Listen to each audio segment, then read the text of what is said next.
guys, and welcome back to the podcast. Today I want to continue on in Proverbs, and Proverbs 4, and I had a little bit of a tough time with this one because I was trying to think of how this is a separate proverb, and it took me a while to realize that it is actually a chunk of the first 4 Proverbs. So this is a nice little, in my opinion, summation of the other 3, but it's different enough to make it its own. And the reason I say that is because we'll see here in the first few verses that it seems now that God's speaking through Solomon to us, because the language changes here. So, verse 1, "My children, listen when your father corrects you. Pay attention and learn good judgment." Well, now we went from child to children. "For I am giving you good guidance. Don't turn away from my instructions." All of this is true of God, saying this to his children. "For I, too, was once my father's son, tenderly loved as my mother's only child. My father taught me, take my words to heart. Follow my commands and you will live. Get wisdom. Develop good judgment. Don't forget my words or turn away from them. Don't turn your back on wisdom, for she will protect you. Take my words to heart. Write them down. Store them up." This has been the same theme from the first chapter in Proverbs. It's something about storing them away. We see this later in the biblical text with, I have stored your words in my heart so that I might not sin against you. Get wisdom. There's this, well, how do you get something? You go out, you seek, you look for it. You're trying to find wisdom. Not waiting on it to be handed to you, but you're going out seeking it. Don't forget my words or turn away from them. Again, I have stored your words in my heart so that I might not sin against you, so that I might not turn away from them. Don't turn your back on wisdom, for she will protect you. Love her, and she will guard you. Getting wisdom is the wisest thing you can do. Well, that seems like a pretty rational statement until you look at the part of getting, like going after, pursuing, is the wisest thing you can do. And whatever else you do, develop good judgment. That's the discernment part. If you prize wisdom, she will make you great. Embrace her, and she will honor you. She will place a lovely wreath on your head. She will present you with a beautiful crown. Personification of feminine there again, which completely makes sense. "My child, listen to me and do as I say, and you will have a long, good life. I will teach you wisdom's ways and lead you in straight paths." That verse, that one really got to me, because that's, well, and 12 here too, so let me go ahead and read that. "When you walk, you won't be held back. When you run, you won't stumble." So 11 gets to me because John the Baptist says something similar to this. He says, set your pathways straight because something better is coming. And that better he's talking about is Jesus. But here it says, "I will teach you wisdom's ways and lead you in straight paths." So it's make that pathway straight, because there's something on that pathway that leads to wisdom.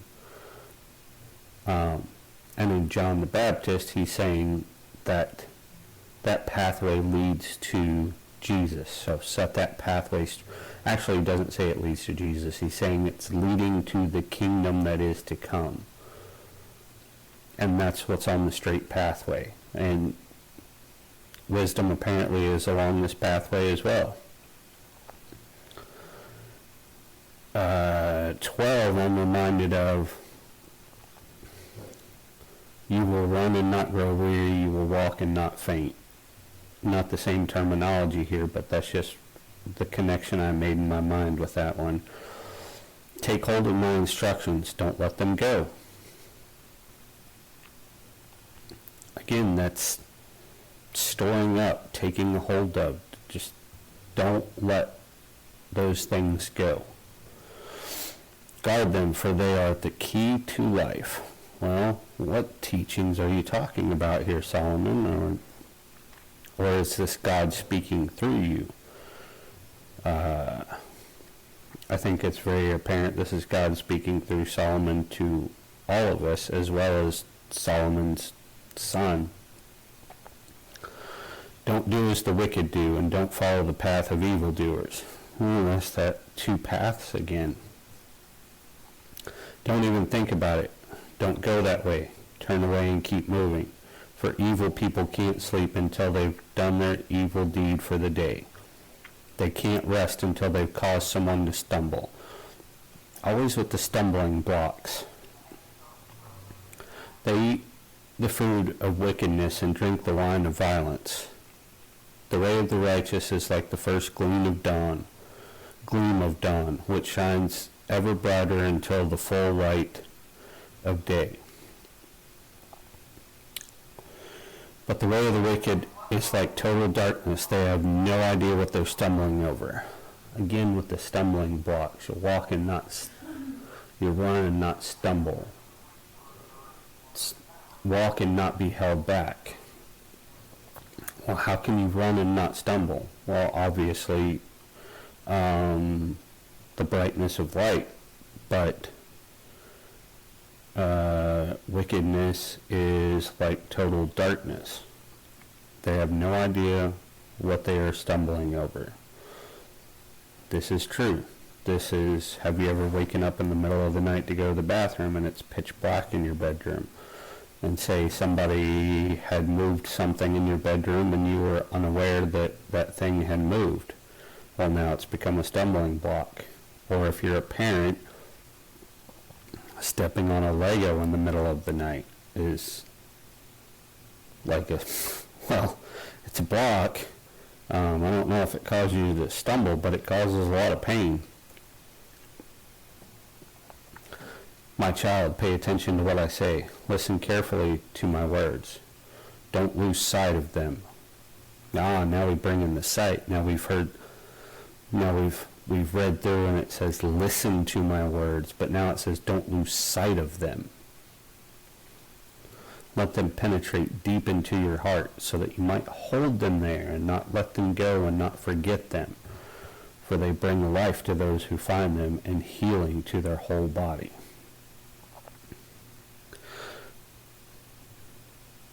So again, this is God speaking through Solomon to us. My child, pay attention to what I say. So that's going to be listening. Listen carefully to my words. And then he says, don't lose sight of them. Well, if you're not going to lose sight of them, what does that mean? Does that mean they're going to be written down? Yeah. And to write them down, Solomon takes a literary way of doing so that helps us understand it by personifying wisdom as feminine, because that makes sense to him. So it's listen, write it down, keep it close by, don't lose it. Now, of course, we have these written down for us now in the Bible, but then it would have been listen, write it down, put it somewhere, keep it close by, don't forget these things.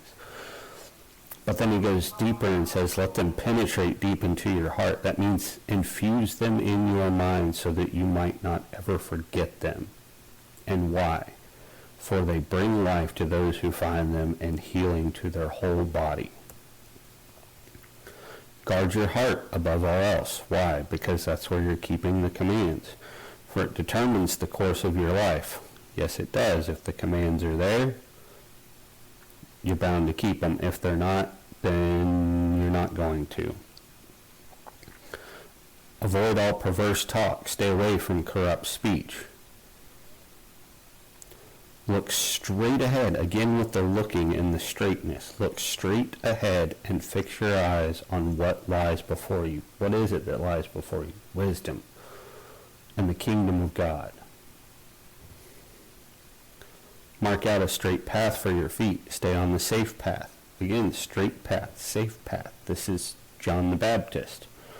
Don't get sidetracked. Keep your feet from following evil. It's just good sound wisdom to have there. Don't get sidetracked. Keep your feet from doing evil. Keep your eyes on the prize, your eyes straight forward. What is the prize? The kingdom of God. Whatever that means for you. Whatever that means for you. If that means a literal death and then your spirit ascends into heaven, fine. Keep your eyes on that. If the kingdom to you is the second coming of Jesus and a renewing of the world, fine. Don't get sidetracked. Keep your eyes on that. Don't do evil. There are so many different ways to conceptualize what the end of time will look like, but in my opinion, there's no other way to conceptualize what he's saying here, which is keep your eyes upon the kingdom of God. Whatever that kingdom is and however you think it might come about, keep your eyes on that prize. That's what you're moving toward. That's your aim. That's